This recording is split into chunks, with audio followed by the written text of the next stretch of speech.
Hi everyone, welcome back to another video. तो आज की वीडियो होने वाली है हिमाचल फोकलोर पे। तो आज की कहानी होने वाली है एक देवी के बारे में जिनका नाम है देवी नंदन माता, जो कि कोटखाई में देवरी खनेटी में वास करते हैं। फोकलोर शुरू करने से पहले मैं आप लोगों से एक बात कहना चाहती हूँ कि जो ये फोकलोर्स होते हैं या कोई भी पुरानी स्टोरीज होती है देवी या देवता से रिलेटेड, इनका कोई रिटन रिकॉर्ड नहीं होता है। जिस तरह से कि पहले के टाइम पे अगर हम लोग एविडेंस चाहते हैं तो हम लोग रिटन रिकॉर्ड्स ढूंढते हैं, पर पहाड़ में ये बिल्कुल भी ट्रेंड में नहीं था उस वक्त पे कि हिस्ट्री रिकॉर्ड की जाए। तो इसको फोक सॉन्ग्स के माध्यम से रिकॉर्ड किया जाता था और मैंने भी एक फोक सॉन्ग के माध्यम से ही इनकी स्टोरी निकाली है। और इनकी स्टोरी बहुत अलग अलग वेरिएशंस में भी है जो लोग अपने अपने हिसाब से सुनाते हैं, बट मैं उसी हिसाब से सुनाऊंगी जिस हिसाब से फोक सॉन्ग में बताया गया है, क्योंकि वो सबसे रिलायबल स्टोरी रहेगी। तो अब हम लोग फोकलोर स्टार्ट करते हैं। तो ये फोकलोर शुरू होती है द्वापर युग से, जब विष्णु जी बिया माता है उनसे रिक्वेस्ट करते हैं कि वो उनकी नियति लिखे ताकि वो अवतार ले सके कृष्ण भगवान के रूप में। फिर इसके बाद हमें पता ही है कि विष्णु भगवान जी और आदि शक्ति दोनों अपने अपने जन्म के लिए वासुदेव और राजनंद के घर को चुनते हैं। तो जैसे हमें पहले से ही पता है कि विष्णु भगवान ने बिया माता से रिक्वेस्ट की थी कि वो उनकी नियति लिखे, तो उस नियति के हिसाब से जो आदि शक्ति योग माया है उन्होंने नंद जी की बेटी के रूप में अवतार लिया, और उसी तरह से विष्णु भगवान ने अवतार लिया जेल में। और इसकी आगे की घटना से तो हम सब लोग बहुत ही अच्छे तरीके से परिचित है। जैसे कि माया के प्रभाव से श्री कृष्ण को गोकुल ले गए और माँ आदि शक्ति को मथुरा ले आए। जैसे ही माँ आदि शक्ति जेल पहुंच जाते हैं वैसे ही माया का प्रभाव खत्म हो जाता है और कंस तक ये खबर पहुंचा दी जाती है कि एक बेटी का जन्म हुआ है। तो जैसे ही कंस तक ये सूचना पहुंचती है वो आ जाता है कन्या का वध करने के लिए, और जैसे ही वो कन्या की वध करने की कोशिश करता है, जो कन्या है वो अष्टभुजा रूप ले लेती है। इस रूप में आते ही माता एक भविष्यवाणी करती हैं और कहती है कि मैं तेरा वध कर सकती हूँ, पर तेरी मृत्यु श्री कृष्ण द्वारा लिखी गई है। भविष्यवाणी करते ही माता अंतर्ध्यान हो जाते हैं और इसके बाद श्री कृष्ण धरती पे अपनी लीलाएं करते हैं। इसके बाद माता विंध्याचल, टिहरी गढ़वाल और हस्तिनापुर में वास करती हैं, जहाँ पे कि वो कौरवों और पांडवों और इनके साथ कई सारे राजवंशों की कुलदेवी रही। इसके बाद माँ ने नदौन यानी कि कांगड़ा में वास करना शुरू कर दिया, जिसे उन्होंने अपने ही नाम से बनाया था। इसके बाद नदौन के ब्राह्मणों ने माता की पूजा शुरू की, जिसके बाद कि वो नदौन के राजा की कुलदेवी बन गई। इसके बाद नदौन के राजा दीपवेंद्र ने माता देवी नंदन की सिद्धि की थी। कहा जाता है कि माता और राजा दीपवेंद्र साथ में बैठकर चौपड़ खेला करते थे और माता चौपड़ पर्दे के पीछे से खेला करती थी। तो राजा दीपवेंद्र को काफ़ी ज़्यादा उत्सुकता थी ये जानने की कि माता किस तरह दिखती होंगी। तो उन्होंने एक बार गलती से उनके हाथ को स्पर्श करने की गलती कर दी, जिसके बाद कि माता वहाँ से रुष्ट होकर पहाड़ों की ओर चली आती है। नदौन से रुष्ट होकर जाने पर माता निरंकार रूप धारण कर लेती हैं और पहाड़ों की तरफ आती है। नदौन से चलने पर माता अपना पहला ठहराव यानी कि रेस्ट बघाटल सोलन में करती हैं। ये भी कहा जाता है कि माता ने हवा के रूप में नदौन से लेकर सोलन तक की यात्रा पूरी की थी। क्योंकि माता रुष्ट हो चुकी थी, इसी वजह से राजा भी उन्हें मनाने के लिए उनके पीछे पीछे आ जाते हैं, जिसके बाद कि उनकी पहली भेंट दोबारा से सोलन में होती है।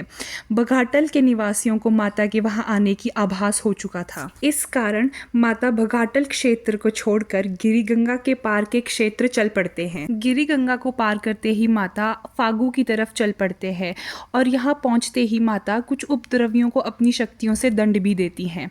उपद्रवियों को दंड देने के बाद माता फिर फागू की एक चोटी जिसका नाम फंकरी है उस तरफ चली जाती हैं।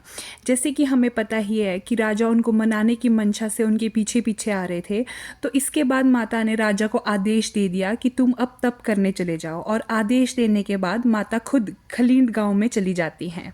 खलींड गांव एक ब्राह्मणों का गांव था जो कि ठियोग में स्थित है, और जब माता वहां पे आती है तो वो एक छोटे बालक का रूप ले लेती हैं और अपने आप को औरतों के सामने लेके आती है। वहां पर झोलू नाम के पंडित की पत्नी थी, जिन्होंने बहुत ही दया भरी नजरों से माता की तरफ देखा और उनसे पूछा उनका नाम क्या है। अपना नाम बताने के बदले माता ने बालक रूप में बहुत ही मासूमियत से उन औरतों से कहा कि वह 6 महीने से भूखा है।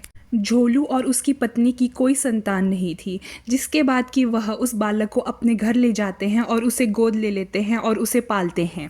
झोलू पंडित को माता के आने का आभास हो जाता है, जिसके बाद कि वह अपने पाशा गणित, पत्री और इन सब विद्याओं का उपयोग करता है। परंतु माता पाशा गणित और पत्री की विद्या से भी परे है, इसीलिए झोलू पंडित अपनी इन विद्याओं से कुछ भी पता नहीं लगा पाता। इसी समय दूसरी तरफ हम लोग देखते हैं कि खनेटी में एक नरभक्षी देव का वास हुआ करता था, और इसी समय खनेटी के बाड़ी गांव का एक लड़का अपने पूरे परिवार के नरभक्षी देवता द्वारा खाए जाने के बाद वहां से भाग जाता है। वो लड़का भागने के बाद संयोगवश खलीड गांव झोलू पंडित के घर पहुंच जाता है। इसके बाद झोलू पंडित उस बाड़ी गांव के लड़के को अपनी भेड़ बकरियों चुगाने के काम में लगा देता है। एक रात जब उस खनेटी के लड़के की नींद खुलती है तो वो देखता है कि माता वहाँ पे बालक स्वरूप में है ही नहीं, बल्कि वहाँ पे एक मूर्ति है और साथ में एक दीपक जल रहा है। दीपक जलने के साथ साथ वहाँ पे खुद ही घंटियाँ बज रही है और ढोल की आवाज़ सुनाई देती है। अगली सुबह होते ही उसने यह सब बात झोलू पंडित से कही, परंतु पंडित उसकी हर बात को मजाक में ले लेता है। फिर दोबारा से एक रात उस खनेटी के लड़के को यही दृश्य दिखता है, जिसके बाद वो ये सब बातें फिर से पंडित को बताता है। तो दूसरी बात ये बात बताए जाने के बाद पंडित उस लड़के से कहता है कि अगर इस रात भी ऐसा हुआ तो तुम मुझे तुरंत आवाज़ दे देना। और वैसा ही उस रात होता है, जिसके बाद कि वो खनेटी का लड़का पंडित जी को आवाज़ देता है, और जैसे ही पंडित मूर्ति को देखते हैं तो वो बहुत ही स्थगित रह जाते हैं। इसके बाद पंडित उस मूर्ति को पूजा घर में स्थापित कर देते हैं और माता की अर्चना करना शुरू कर देते हैं। पंडित अपने गांव के लौकिक विद्वानों के अनुसार माँ की अर्चना प्रारंभ करता है। माता की सच्चाई पता लगने के बाद वह खनेटी का लड़का मन ही मन माता को अपनी दुविधा बताता है और यह भी बताता है कि वो क्यों अपना घर छोड़ के आया था। वह खनेटी का लड़का माता से कहता है कि हे माँ, बड़ी मुश्किल से आपकी शक्तियों से परिचित हुआ हूँ, केवल आप ही उस नरभक्षी देवता से हमें बचा सकते हैं। उसके उपासकों के अंत के लिए आपको खनेटी ले जाना होगा। फिर एक दिन मौका देखकर वह खनेटी का लड़का भूख का बहाना करके भेड़ बकरियों को जंगल में ही छोड़कर घर आ जाता है। फिर वह पूजा घर जाता है ताकि वो माता की मूर्ति को वहां से चुरा सके, परंतु पूजा घर में बहुत सी एक जैसी दिखने वाली मूर्तियां थीं, जिसके बाद कि वह लड़का पंडित की पत्नी से माता की मूर्ति के बारे में जानता है। पंडित की बीवी उस खनेटी के लड़के से कहती है कि बाईं तरफ कोलूवीर और दाईं तरफ अन्य मूर्तियों के बीच सोने के छत्र के नीचे माता की मूर्ति है। इसके बाद वह लड़का पूजा घर में जाता है और माता से प्रार्थना करके कहता है कि नरभक्षी और उसके उपासकों के कारण वह अपना घर छोड़ने को मजबूर हुआ।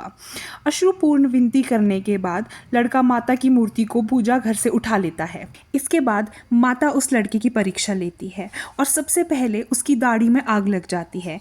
इसके बाद माता के माया के कारण उस लड़के को दिखना बंद हो जाता है और इसी के साथ साथ मधुमक्खियाँ, अड़गन और सर्प उस लड़के को चिपक जाते हैं। इस सब से परेशान होकर लड़का खड़ा होकर रोने लगता है और माता से कहता है कि अगर वह उनके साथ नहीं चलेंगी तो उसके पूरे गांव का क्या होगा। वह माता से विनती करता है कि अब वह उसकी इतनी भी परीक्षा ना लें, और वो माता से यह भी कहता है कि आप वहाँ सर्वान्वित यानी कि सब द्वारा पूजित होंगी। इसके बाद माता सहमत होकर उस लड़के के साथ खनेटी की ओर चल पड़ती हैं। खनेटी पहुंचते ही माता वहाँ के नरभक्षी देवता, जिसका नाम त्रीणु था, उससे कहती है कि तू मुझसे बड़ा नहीं है, इसलिए मेरी आज्ञा मानकर यहाँ से चला जा। इसके बाद देवी नंदन माता और चाल भगवती, जो कि एक ही स्वरूप है, वह उस नरभक्षी और उसके उपासकों को नष्ट करने का प्रण लेती हैं।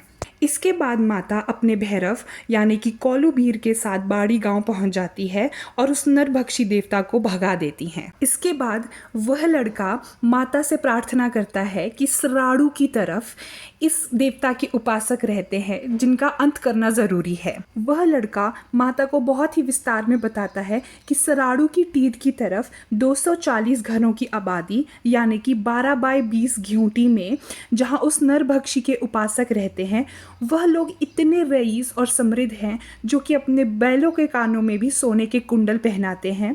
वह यह भी बताता है कि वह लोग इतने समृद्ध हैं जो कि बैसाख संक्रांति में बुरास के पुष्प की जगह सोने की अशर्फियाँ लगाते हैं और पानी पीने के लिए तांबे की धातु से बनी हुई बावड़ियाँ इस्तेमाल करते हैं। वह अत्याचारी लोग ज़मीनों से भी काफ़ी समृद्ध थे। फिर एक दिन वह लड़का जब छुपते छुपाते माता की पूजा करने जा रहा होता है तो जितने भी वो अत्याचारी अत्याचारी लोग होते हैं जो कि नरभक्षी देव के उपासक होते हैं, वह उसे देख लेते हैं और वह घी को जूठा कर लेते हैं, जिसके बाद कि माता का प्रकोप उनके ऊपर पड़ जाता है और उन सबके पेट में काफ़ी दर्द शुरू हो जाता है। माता काफ़ी ज़्यादा क्रोध में आकर वहाँ पे महामारी फैला देती है। माँ का प्रकोप इस कदर था कि 6 महीने तक शमशान में आग नहीं बुझी। लोग काफ़ी तेज़ी से मर गए थे और उन नरभक्षी देव के उपासकों की आबादी बिल्कुल ख़त्म हो गई थी, परंतु माता ने केवल एक गर्भवती महिला को जीवित छोड़ा था। इसी कारण से खनेटी के लोग माता को जगत माता भी कहते हैं, क्योंकि देवी माँ ने उनके इतने दुराचार करने के बाद भी उनका वंश खत्म नहीं किया और एक अजन्मे बच्चे को उनके गंदे कर्मों का फल नहीं दिया। नरभक्षी और उसके उपासकों का अंत करने के बाद माता ने घींवटी में जातर लगाई और इस पूरे कार्य को संपन्न किया। इसके बाद से देवी नंदन माता ने बाड़ी गांव को अपना मायका, जिसे पहाड़ी में मैच कहते हैं, चुना और ढार गांव, जो कि एक पंडितों का गांव है, उसे अपना स्थान चुना।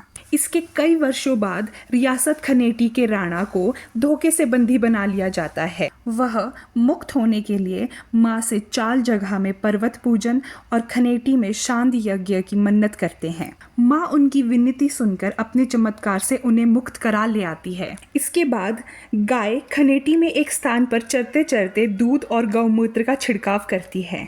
फिर राणा ताराचंद परिहार अपना महल वहाँ बनाते हैं और देवी का विशाल मंदिर यानी कि देवटी भी बनाते हैं।